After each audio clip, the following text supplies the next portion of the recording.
Okay, so now's probably the hard part. I'm going to show you what we're going to end up with is we need to select the values in here from this picture to actually become color values that we're going to do in a complementary relationship. I've selected blue and orange for my theme. This is what it ends up looking like when it's all done. As you can see, we're going to get in here, we're going to select those colors completely out, and we're going to do that by creating what we call adjustment layers of solid colors so that we can actually see the colors and we're going to label them correctly. So how exactly do we do that? Well, taking a look at the picture that we're working with, the first step is to create yourself a little block or a square. I hold the shift key down with the marquee tool to create myself my block. And then I actually will go over and I will select a solid color from the adjustment layer. So as you can see here, this is solid color. So I go ahead and select that solid color and you see I've gotten a bright blue. The difference is we do need to pick our Pantone solid colors so that when we're picking that solid color, we're actually going to select color library. From there, you go in here and you decide, oh, I need something that's going to be black.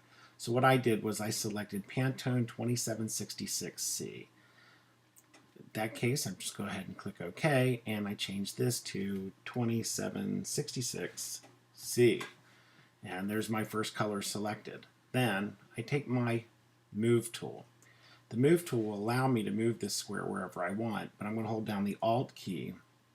I'm going to slide that square down so that you see I've got two of them. And then what I'm going to do is decide my next value, which is in here, and I double click that and I go into my next color, which I decide I'm going to use 2756C. So I double click that, I click OK, and then I do 2756C.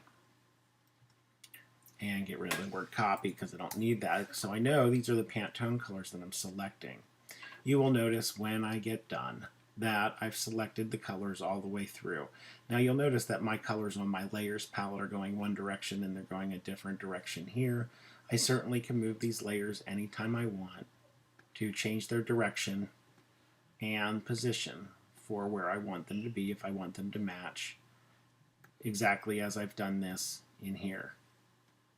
So there's my color selection, there's my color selection, and there's my picture, which I'm now going to then replace color. This is the difficult part, picking out the right values to match one, value, and secondly, tone, and third, where am I going to shift my colors? You'll notice with a selection of 9, I end up with my middle color being this blue-gray, steel-gray color. I'm not going with a true gray because I'm going to have the contrast of these colors reflect the values that you see.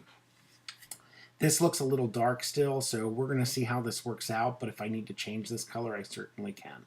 So now that I've got my color selected, the next step is to then figure out what's going to be what color.